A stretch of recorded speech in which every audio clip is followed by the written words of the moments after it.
Welcome, everyone. I'm Kimberly Boschman, and this is the Intentionally Intuitive Podcast. In this episode, we're going to take a look at the numerology and the energy for the upcoming full moon that's occurring July 13th or 14th, depending on where you live within the world.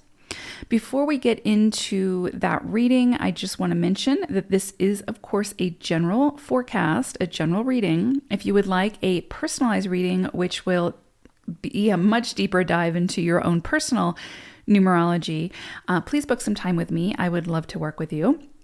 My information is in the description box below.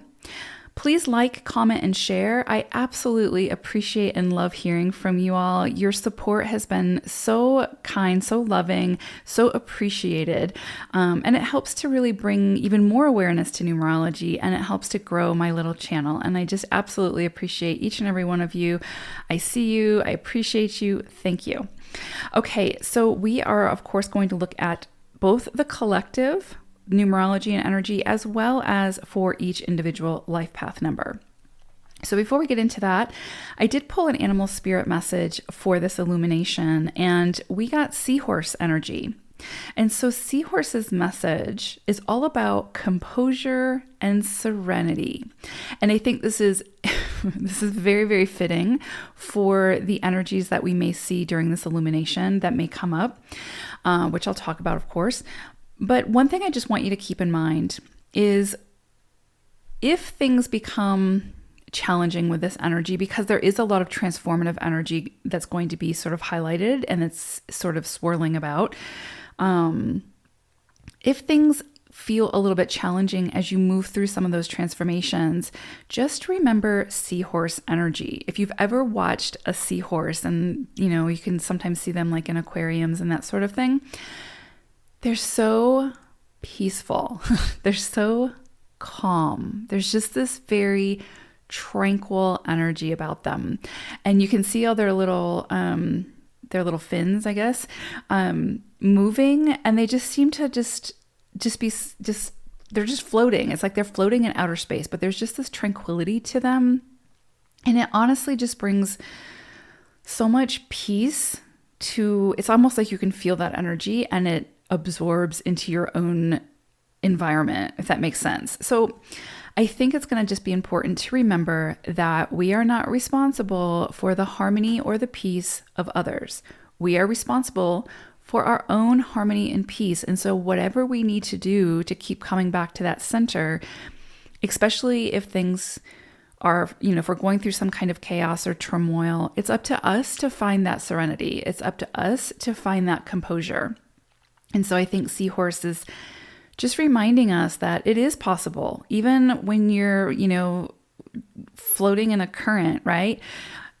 Or going through an uphill battle, you can find your own peace and tranquility through that experience. You'll still have to overcome whatever it is, but it will help you to move into and get into the flow. So beautiful energy there. I think it's really helpful, like I said, as we move through the energies of this illumination.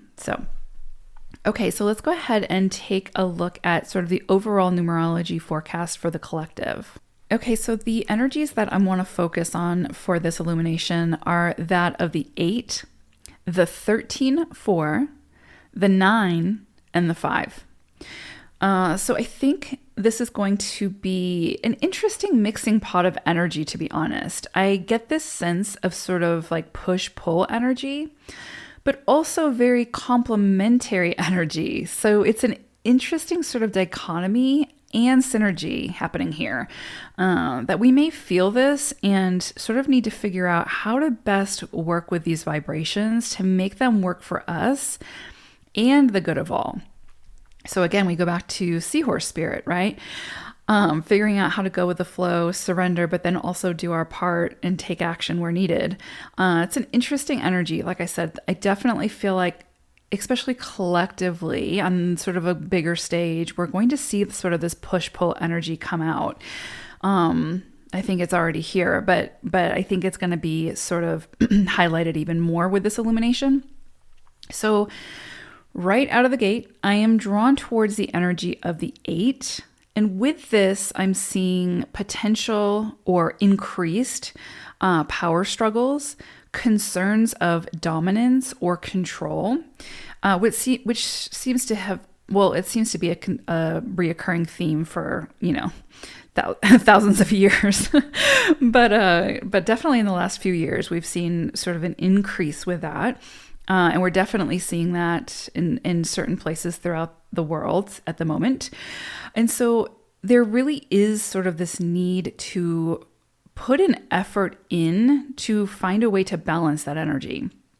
So anything that surfaces or is initiated now will be working under the influence of the 4. So think of very slow progress, right? A lot of effort and determination and perseverance.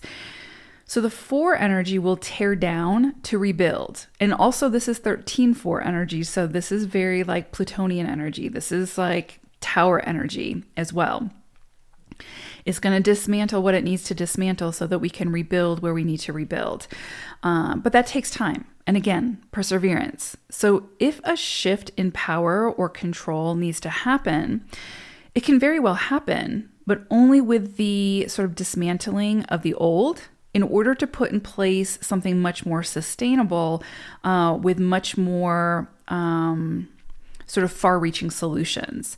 So it can sometimes feel like the 4 is working against us, but it's only asking us to be very discerning when it comes to where we invest our time, our energy, and our resources. So both the 8 and the 4 are very, very ambitious energies. The 8 sees the vast, bigger picture, and the 4 is the master of the details. So together, these energies can accomplish great things, but they have to work together without one energy being more dominant than the other. So finances could easily come into focus now, including physical resources, land, food, money, goods. Because the 4 is just as prominent here as the 8, that tells me that there needs to be some kind of restructuring in order to build something much more sustainable that works better than the previous systems. So again, I expect we may see some reorganization, some big shifts, disruptions, and dismantling in order to build something better that works for the greater good rather than the good of just a few. And the fact that it's 13-4 energy that we're working with, again, it could sort of have this more Plutonian feel, which is sort of like, I don't want to say chaos, but it just makes me think of like Pluto or Mars energy, right? It's like, well, really Pluto energy where it's like going to get in there. It's going to, dismantle what it needs to dismantle, break down any barriers it needs to break down in order to gain a greater perspective and then build something much better. But in that process can feel very uncomfortable, can feel very disorienting. So again, we just want to think of seahorse energy and find our peace and calm through that chaos, right? Because that chaos is necessary, or again, that dismantling, right, is necessary to not only gain a greater and better, broader perspective, but to build something that's just more evolved, right? And to put in place systems that are much more evolved. So I make reference towards the good of all because we also have very prominent 9 energy with this illumination. So where the 8 and the 4 can be more like focused energy and more sort of exclusive, so to speak, the 9 is pretty much entirely inclusive. The 9 energy is going to look for solutions to benefit the greater good, the we. And so while the 4 and the 8 are building towards a greater vision, the 9 is here to make sure that the focus of that building takes into consideration what is best for all, taking all sides into account and then coming up with a solution that makes the most sense to benefit the all without suppressing or oppressing others, right? So we are also in a 6th universal year.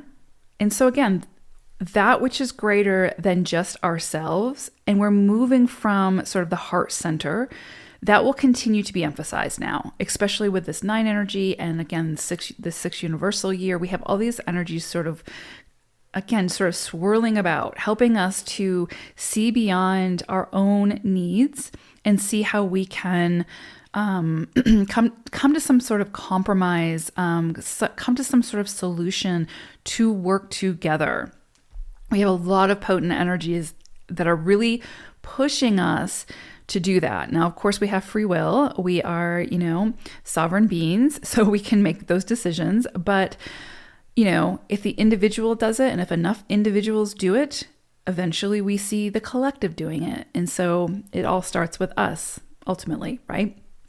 So the potent 5 energy reminds us that nothing truly great can happen without a tremendous amount of change and a necessary amount of chaos. That's just the way it is, right? The world is full of polarities. The universe is full of polarities. That's how things get done, whether we like it or not. The 5 brings the change and the transformation and the drive to build in a way that promotes freedom and autonomy. Anything oppressive will eventually fall apart or be broken apart under 5 energy. The 4 says it will sort of take time, right? It's not something that's going to happen quickly. But the 5 is chomping at the bit to make things happen now. It wants freedom. Anytime I think of 5 energy, I picture like this group of wild stallion galloping through an open meadow. And the 4 is the gate, right? So it's kind of like, again, push-pull energy. We know where we want to get to. We know how we want to get there, but we need to be focused and controlled in those movements getting us there, right? Like there's a planning stage to this. If we just completely broke out of the gate and ran free, we would miss some of the details. And the details are going to be important here, especially as we're building something sustainable for the long haul, right? So again, we have very ambitious, focused, controlled, and heart-centered energies being met with this explosive, expansive, freedom-seeking energy of the 5. So again, push-pull is sort of an understatement here. And so again, it's about finding the balance so that we can incorporate all these energies, work with all these energies, and make them work for us and build something really, really great here. Like there's usually, or not even usually, there's never energies present to be worked with that aren't here to help us in some way, even if it feels uncomfortable, right? So overall, I expect this illumination to bring to light areas collectively and individually where there needs to be some restructuring, some more inclusivity, transformation, and independent freedom. And again, the 4 will force us to go slowly to make sure that we get it right. And if we try to move fast, if we try to just throw something together, that 13-4 will take it all apart. It's kind of like, when you're mastering something that takes time, when you're trying to build something that's great, it takes time. It's not something you can just throw together. And so it's kind of like working with a teacher who, when you don't do it right, will correct you. And again, it's the course corrections. And so that's the 4 energy. And so it's going to make sure that we get it right. It's going to take time. And so it's got to be for the highest good of not only ourselves, but of all involved. And so it's through this process that we will feel that push-pull. And we need to decide how we can participate individually in a way that not only feels good for us, but also takes others into consideration as well. Now, remember, we're not responsible for others, what they do, how they're feeling, any of that. That's not our responsibility. Our responsibility is with ourselves. But we are responsible for our actions because those actions bleed out into the collective, right? So things may absolutely come to a head now, be dismantled, and after the confusion clears, then the more we can come together to rebuild in a more sustainable way, then the better, right? So again, this is going to be a slow process. I really want to drive that home because sometimes it's easy to give up on something that we're not seeing the instant gratification from, and you will not get the results that way. So if it's something that speaks to your heart, if it's something that really calls to you, the persistence, the perseverance has to be there. The patience has to be there. You have to kind of commit for the long haul until you see the results. Again, if it speaks to you. So that's kind of where we're at collectively with this energy. Let's go ahead and take a look at the forecast for each individual life path number now. Life path number 6. All right, 6s. So it's very possible that you will see, now you kind of have this undercurrent. Not only are you working with a sort of that collective energy of the 5 that I talked about in the intro, but you also sort of have like a double dose of it. It's sort of an undercurrent energy at this illumination. And so it is very possible that you will see sort of big changes, big transformations, or new starts when it comes to your home environment, your relationships, or your community now, because you also have sort of this undercurrent of your own energy of the 6. So that kind of brings it back to the home environment. That makes me think that there's something here that needs, again, some kind of change, some kind of up-leveling or transformation when it comes to home relationships or the community. Okay. So if there's anywhere you have been sort of feeling overly restricted or overly confined, this can be an area where this energy will focus. Okay. For you to make some kind of, again, change or transformation. So for instance, if you are currently living in a small apartment, you may decide to buy a bigger house, or move into a bigger apartment or something like that to get that space, to get that feeling of more freedom, right? To move around, whatever the case may be. If you're in a restrictive job, you may opt to go for something that allows you to be more expressive. Whether that's opening your own business, that would be going to sort of the extreme, right? If you're in sort of a job that's very mundane and very oppressive, or feels like it's oppressive, right? Opening your own business is kind of the opposite of that completely. So not saying you have to go to that extreme, but just saying that's kind of the idea here, that it's kind of wherever this energy focuses for you this month. And it's going to be somewhere where you're feeling restricted. It's going to be somewhere where you're feeling like you are feeling a little claustrophobic and you need some room to breathe or room to move type thing. So same thing with like a toxic or codependent relationship. This energy is going to assist you in breaking down that toxicity and breaking free from that to your own personal freedom, whatever that looks like. So there is the potential here for some really big changes in your home environment, in your relationships, in, the community at large and how you serve the community and that sort of thing.